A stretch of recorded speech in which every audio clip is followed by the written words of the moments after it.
Hello everyone. In this presentation, we are going to celebrate how a microcontroller identifies the input, that is key press. So let us look at this circuit diagram in the slide. Here there is an electrical circuit which is given. So there is a battery, there is a bulb and there is a switch. So what is the purpose of the switch? The switch is to make the circuit as well as to break the circuit, meaning it is creating a closed loop for this circuit, switch is creating the open loop for this circuit. So to create a closed loop as well as to create an open loop, this switch is being used. So when there is a closed loop, the bulb will glow. When there is an open loop, the bulb will not glow. So making the closed loop is called as switch on. Making the open loop condition is called as switch off condition. So let us look at this slide. Here when we switch on means what? We are making the circuit. When we switch off means what? We are breaking the circuit. So according to Kirchhoff's voltage law and current law, in a closed loop the current flows, hence the bulb glows. So when we switch on, the bulb is glowing. When we switch off, bulb is not glowing. So this is the electrical circuit, and the symbol for the switch is like this. So making the connection as well as breaking the connection is the prime job of the switch. Hence it is an electrical switch. So this switch is totally different from an electronic switch which is connected with a microcontroller. So that is what we are going to focus in detail, which is very interesting. So now look at this switch with respect to a microcontroller. So there is a switch and there is a bulb. Similar to an electrical circuit, there is a switch and there is a bulb. So but what is the major difference between these two? Here the switch is directly connected to the bulb, so which is just making and breaking the connection. There is no intelligence in this other than making the connection and breaking the connection in this electrical circuit. But in this electronic circuit, the switch is connected to a microcontroller. Microcontroller is connected to the lamp, meaning there is an intelligence in between the switch and the lamp load. So the pressing of the switch is identified by the microcontroller, and the microcontroller decides when to switch on the bulb or when to switch off the bulb, or how to switch on the bulb and how to switch off the bulb. So the intelligence is deciding when to switch on the lamp or when to switch off the lamp by identifying the key press. So there is no relationship with this key and the bulb.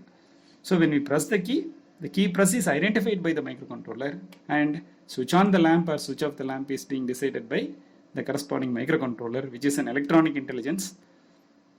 This is not there in the electrical circuit.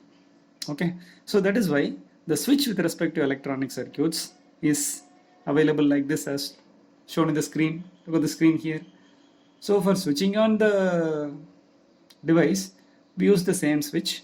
For switching off the device, we use the same switch. So let us look at the screen. So this is the power on button of a computer laptop, say for example. So that means when we press the switch for a long time, so the microcontroller inside the laptop will identify. So the user is interested to switch on the laptop. So the microcontroller will notify the Intel Core i7 processor that the user is interested to switch on the laptop. Okay, better you can start means then Core i7 will start booting, and then start menu comes and we can work with the computer. After working, we are pressing the same button for a long time. Now the microcontroller is identifying the key press and it looks at the computer. So the computer is already on. So now the microcontroller decides, okay, already the computer is on. Now the user is doing the long press. So user is interested to switch on the laptop. So it informs the Core i7 that, okay, user is interested to switch off the laptop. Hence, you can shut down it properly like that. Microcontroller requests the Core i7 processor. Hence, shutting down happens. So whether to switch on the laptop as well as to switch off the laptop, we are pressing the same button for a long duration of time. So because the intelligence in between the laptop and the switch, which is a microcontroller, which decides whether to switch on the laptop or switch off the laptop. So that is quite interesting, and the symbol for the switch is something like this. So if you observe carefully, all the switches, when it is an electronic switch, it is like a calling bell. So here the switch is on off switch. On means it will stay there in the on state, off means it will stay there in the off state. But when you look at the electronic switch, when we press, it will make a circuit. When you release, it will break the circuit automatically. So as long as we press, it will make the circuit. That is what the beauty of this electronic switch. So the conclusion here is electronic switch are like a calling bell, meaning as long as we are pressing the switch, it is on, and when you release this, it will be on. Take for example the power on switch in a TV remote control. For switching on the TV, we are pressing the same button. For switching off the TV, we are pressing the same button. Because the controller inside this, it is deciding switching on the TV or switch off the TV. So whether it's a computer or any electronic gadget, the on off switch is something like calling bell, which is pressed to on and switch.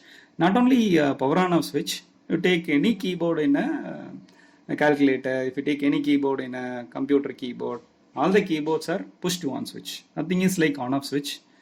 When we press, it will be on. When we release, it will come back to the off state. So that is the magic, or that is the thing which we have to celebrate with respect to the electronic switch. So now switch means electrical switch is totally different from the electronic switch. That is the first and foremost thing that we have to understand from this slide. So the prime objective of this presentation is to make the electronic switch to be recognized and make the activities to be done. That can be done in a better way. We'll look at that in detail. From this slide, you can understand, so all the input and output devices are connected only through the ports of a microcontroller. Say for example, very old keyboard which is connected to RS-232 port, then later on the keyboard is connected to the PS2 port, then the same keyboards are connected to the USB ports. And these are all the input devices. When you look at the output device, so the printer is connected to the LPT parallel port, and the monitor is connected to the video graphics adapter port. So from this slide, we need to understand whether it is an input device or output device, it need to be connected only through the port pin of the corresponding microcontroller. So this slide is very clearly explained in the second video of this video lecture series. So in this second video, we talked about the microprocessors and microcontrollers, understanding microprocessors and microcontrollers through King, Kingdom and a Rainbow Story. So with the help of that second presentation, we can understand this in detail. Just for our refreshing, this is being discussed here. So the conclusion of this slide is, whether it is an input device or whether it is an output device, it has to be connected only to the ports of the corresponding microcontroller. This is very important. Now we can understand the concepts of the key press identification little bit in detail. Now the first and foremost requirement is, there is the microcontroller. How this microcontroller is identifying I am pressing the key. That is the very important thing which you have to concentrate. How a microcontroller is identifying the key press. It's very interesting thing. As we all know, microcontroller will understand only ones and zeros. That means if something is going in, means ones and zeros can go in. If something is coming out, means ones and zeros can come out. So with the help of this ones and zeros, a microcontroller has to identify I am pressing the key or not. So look at the screen here. As we all know, ones and zeros can go in and ones and zeros can come out from the microcontroller. And when we reset the microcontroller, all the ports will act as an input port, as we all know. So to make the port as an input port, all the port pin has to be in logic 1 state. So to maintain the port pin in logic 1 state, every port pin is connected to the pull-up resistor, as shown in this figure. So this figure shows port 0 of 8051 microcontroller. Here all the 8 lines of the port 0 is connected to the pull-up resistor and through 10 kilo ohm resistance, and it is connected to VCC. So at reset condition, all the ports are in logic 1 state to make the port pin as an input port pin. So the only possibility is there must be a transition from 1 to 0. Yes or no? So because already it is 1. So if there is a transition from 1 to 0 in the pin, then microcontroller can recognize. Let us look at that in detail. So the only way for the input device to notify something is happening in the pin is by producing a transition from 1 to 0 in the port pin of the microcontroller, which is a logical input. So logical input means, as shown in the symbol, 1 or 0 is happening here. So microcontroller identifies the input by looking at 1 to 0 transition in the port pin. So therefore, a switch should be like a calling bell, as discussed right now. When pressed, it closes the circuit. When released, it opens the circuit. This switch is called as TACT switch. Look at the screen. So this is called as TACT switch. So when we press the switch, it will make the circuit. When we release the switch, it will break the circuit. So hence it is called as TACT switch or push to on switch. Now we have to design a key press circuit in such a way that it has to produce 1 to 0 transition when pressed and 0 to 1 transition when released. For that, the circuit is this. If you look at the circuit clearly, so the V out is connected to the port pin. V out is connected to the port pin. So the port is connected to the pull-up resistor, like as shown here, through 10 kilo ohm resistor. So meaning, let us look at this blue waveform. This blue waveform is the waveform of the V out pin. That means V out pin is in logic 1 state, that means 5 volts. So when we press this switch, you get this arrow mark here. So when we press this switch, so the ground is connected to the port pin. Meaning the voltage will go from logic 1 to logic 0, and there is a bouncing nature of the switch because the switches are mechanical switches. So there will be a bouncing nature of the switch. So when we press the switch, automatically there will be a transition from 1 to 0.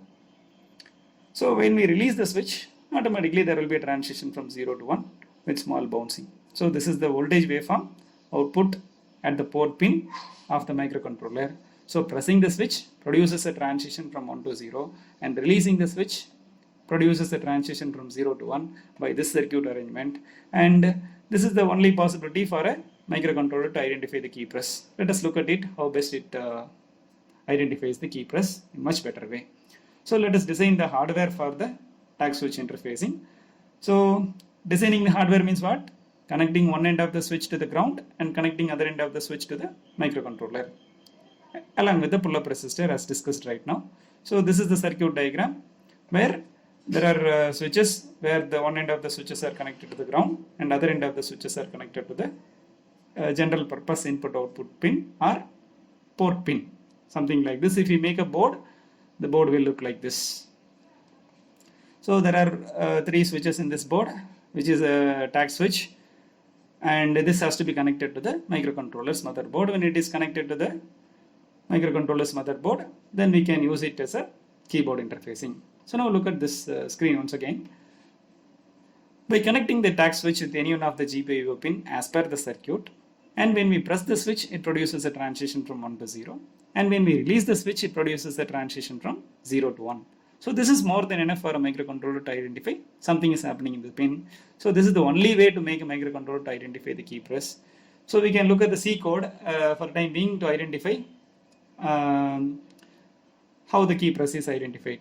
So look at the screen here. So S bit, as discussed in the 7-segment display presentation as well as discussed in the LCD presentation, the S bit is being discussed very clearly. So this is the 7th video in this lecture series. If you look at the 6th video, we can understand the S bit, which is explained very clearly in detail in the LCD interfacing. So it is requested to look at all the 6 videos before looking at this video to celebrate it much better. Okay, so quickly I'll refresh. S bit means it is a special function register bit. So P2.0 is one of the special function register bit. That means because of the bit addressable nature of the microcontroller, 2.0 can be used as a switch. Okay, so P2.0 is named as a switch, and as we all know, while 1. So while 1 means continuously this loop will get executed, and there is a very important thing, there is an if statement.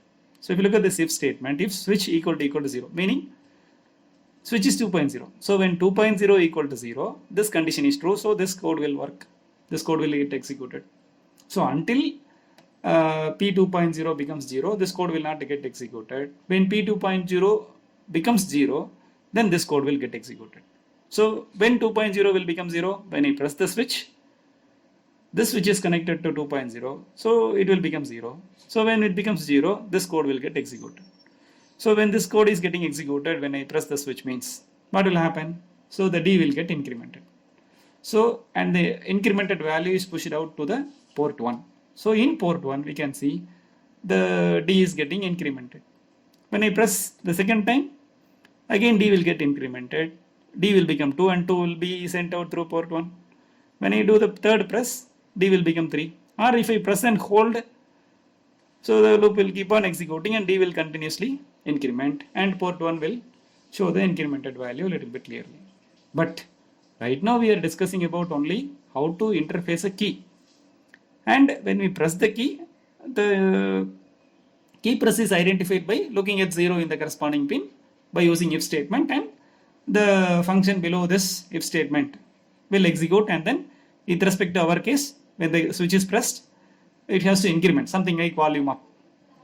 It is assumed that it is volume up key when you keep on pressing and holding this button. So volume is incremented from 0, 1, 2, 3, 4, 5, 6, etc. Something like this, and it is sent out through port 1. But the question here is, okay, it is sending out in port 1, then how do we see the output in port 1? Oh, to see the output in port 1, it is mandatory for us to connect display systems. Without display, there is no way or there is no possibility to identify whether the switch is working or not. That is why in the first 4 videos, it is being discussed very clearly, the embedded design life cycle with the LEDs. And the 5th video talks about how to interface a 7-segment display. And the 6th video talks about how to interface an LCD. And the 7th video only we are talking about how to interface a keyboard. That means with the knowledge of interfacing LED, 7-segment and LCD, now we have a provision to connect LED or 7-segment or LCD because we know all the 3 output devices and how to interface those output devices by looking at those 6 videos. In the 7th video, it is our choice whether I can connect an LED as an output device, or whether I can connect a 7-segment display as an output device, or I can connect a LCD as an output device. So when I press the switch, if it is an LCD, LCD can show the increment value. If I connect a 7-segment switch, 7-segment can show the increment value. If an LED means LED will show the increment value. It's based on the requirement we can choose, or based on the application we can choose whether it is an LED is needed, or 7-segment is needed, or LCD is needed. It is our choice. So in this example, we are using 7-segment display because it is just a number. So to display number, 7-segment displays are the only solution as discussed very clearly. So that is the idea here. Look at the screen. How user knows by pressing the key, value is getting incremented. So user knows only through the display system. Hence, to check the output, we need to interface an output devices like LEDs and 7 segments or LCD. So here, in this example, we are going to discuss about how to connect a 7-segment display using, because it is a user-friendly device to display numbers. Okay, so this was very clearly explained in the 5th video, but quickly I'll show you. This is the circuit diagram for this 7-segment display interfacing, and this is the board for 7-segment display interfacing. And when this board is connected to the microcontroller board, it looks like this. So now there is a microcontroller which is interfaced to the 7-segment display. Now the display system is ready. Now only we have to connect a keyboard, then only we can understand how best it works. Now look at the circuit diagram which contains all the 3. So there is a microcontroller, and there is an input device, and there is an output device. Normally we say microcontroller, input device and output device, but without output device, connecting input device is meaningless. That we must understand very clearly, and we have understood very clearly by this discussion. So there is an output device which is connected to port 1, and there is an input device which is connected to P2.0. You can see P2.0 is connected to this switch. Only one switch is used here. So once again we are clearly saying that microcontroller is a single chip CPU because it contains processor, ROM, RAM, parallel port, serial port, timer, interrupt controller, everything in a single chip. Hence, as like how do we connect a keyboard to the CPU, as like how do we connect a monitor to the CPU, here we are connecting the keyboard to the CPU and monitor to the CPU. Here keyboard is a push-to-1 switch or TACT switch, and CPU is a 8051 microcontroller, and display system is a multiplexed 7-segment display. Hence, microcontroller acts as a single chip CPU. Again, it is proved here. So this is the hardware structure of a keyboard interfacing with multiplexed 7-segment display.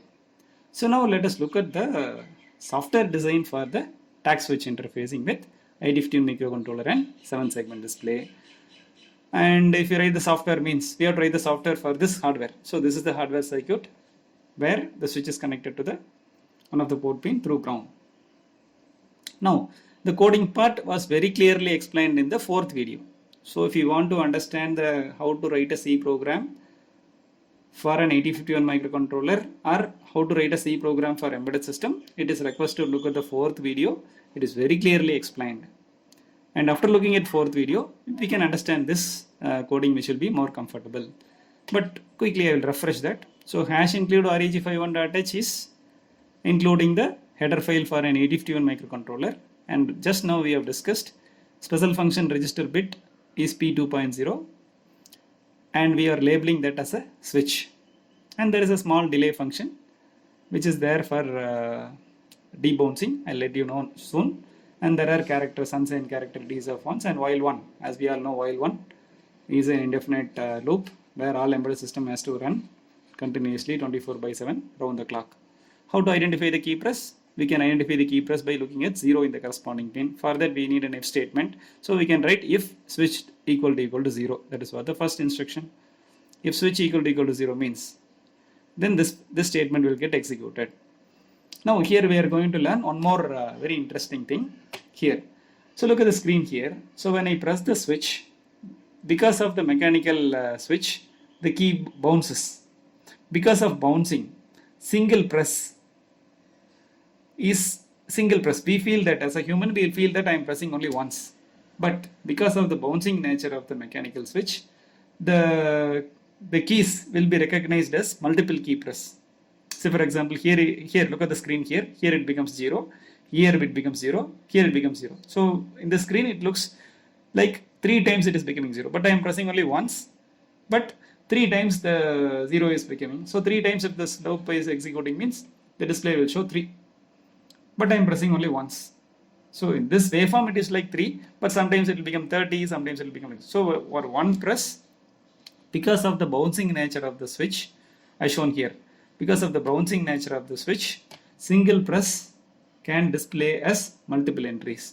So this bouncing nature cannot be avoided because the switch is a mechanical switch. So we have to overcome this bouncing nature by keyboard debouncing technique. What is debouncing technique? Here if you observe carefully, when I press the switch, I can identify switch is 0. Now these multiple press, because of this bouncing nature, the multiple entries must be discarded. How to discard this? Identify the key press here and wait for a period of time up to this time. So the multiple key press will get avoided. After some period of time, say for example some 20 milliseconds. So after some 20 milliseconds, again check for 0 here. If it is 0, then we can recognize the key press. So this is the only way for overcoming the bouncing nature of the switch. So the bouncing nature of the switch can be overcome by debouncing nature of the switch.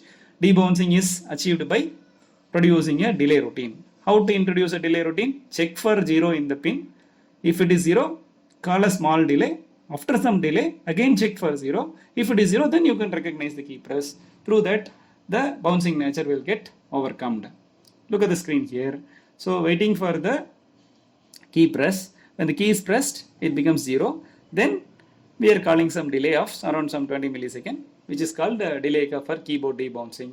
After that, again we are checking for the same key press. That means here. Look at the screen here. So first key press is here. Then after some delay, again we are checking for key press here. Again definitely it will become 0 here. Now you are doing the incrementing job. Say for example, D equal to D plus 1 and sending out through this port 1. So because we have connected a 7-segment display, so we have to convert the binary value into BCD, then BCD value into 7-segment display. So that means, as discussed already very clearly in the 5th video, whenever there is a 7-segment display interface, definitely there is a need for code conversion. How many code conversions? 2 code conversions. First code conversion is binary to BCD and the second code conversion is BCD to 7-segment. In this circuit, binary to BCD is happening in software as shown here. So C, that is D percentage 10 means binary to BCD happens. Then BCD to 7-segment code conversion will happen through the hardware. Here there is one small mistake here. So D is getting incremented. So 1 is equal to D percentage 10. There is a small mistake here. It is not C percentage 10. It is D percentage 10. That means the remainder of D will go to 1's variable. Remainder of D will go to 1's variable. So 1's variable will have the value BCD values from 0 to 9. So this BCD values will be converted to 7-segment code through BCD to 7-segment code converter. Look at the screen here. So the binary to BCD conversion happens through this, and BCD to 7-segment code conversion will happen through 4511. So to interface a 7-segment display, we need 2 code conversion. One is binary to BCD and BCD to 7-segment. In this case, binary to BCD is happening in the software and BCD to 7-segment happening in the hardware as shown here. Okay, so very sorry to say this, there is a small mistake in this code. So here once again I am telling the mistake. So 1 is equal to D percentage 10. It is not C percentage 10 because the variable available is only D. So instead of C, it should be D percentage 10. So sorry for the mistake. So again, now 1 is sent out through port 1. So through port 1, we have connected a 7 segment display and displays. There, the BCD will be converted to 7 segment and then get displayed. So this is the very simple code to identify the key press in the IDENTIFIES microcontroller. Now the hardware is designed. Now the software is designed. Now we can integrate both the hardware and software for TACT switch interfacing with IDENTIFIES microcontroller and 7 segment display. This is the circuit. So now let us look at this screen. So demo for TACT switch interfacing with 7 segment display. So now let us look at this video. From this video, we can understand how now I'm pressing the switch. For every key press, it is getting incremented. So 4, 5, 6, 7, 8. For every key press, it is incrementing, meaning input and output is working. It's very simple. So once again, I'm playing this video. Now you can see the first key press entry, so it shows 1. Second key press, it shows 2. Third key press, it shows 3. That means it can be a filling a petrol, or it can be a entry count, or it can be a currency counting, means switch itself is a currency counter. So switch can also be called as a sensor. So how many press? 4 press, 5 press, 6 press. So 6 press means 6, something like this, it works. So with this presentation, we can understand how to interface a switch with the microcontroller and how to see the key press values in a 7 segment display. It has been discussed very clearly. So now we have an intelligence to interface an input device with microcontroller, and we have an intelligence to interface an output device with that microcontroller. And with this intelligence, we can develop so many embedded products. So the switch is not just a switch alone. The switch can be considered as a sensor. So any sensor, when gives a logical input, means the controller is identifying the sensor output only by looking at the transition. Say for example, even with the most sensitive fire sensor, as long as there is no fire, let us say it is 1. Whenever there is a fire, it becomes 1 to 0. So when there is 1 to 0 in the fire sensing pin, if it is sensed, means then we have to write an if statement. If the fire is sensed, that means if it is equal to 0, then inside the if statement, what has to be written? Switch on the fire alarm and open the emergency door. Something like that, we can write the function. So as discussed, because it is an electronic switch, key press identification is done by the microcontroller. For this key press, what has to be done can be done by the microcontroller. It's very simple. So keyboard, as long as until we have the sensors, every key can be simulated or mimicked like a sensors. Okay, so this is another understanding. So thanks for listening. Thank you very much.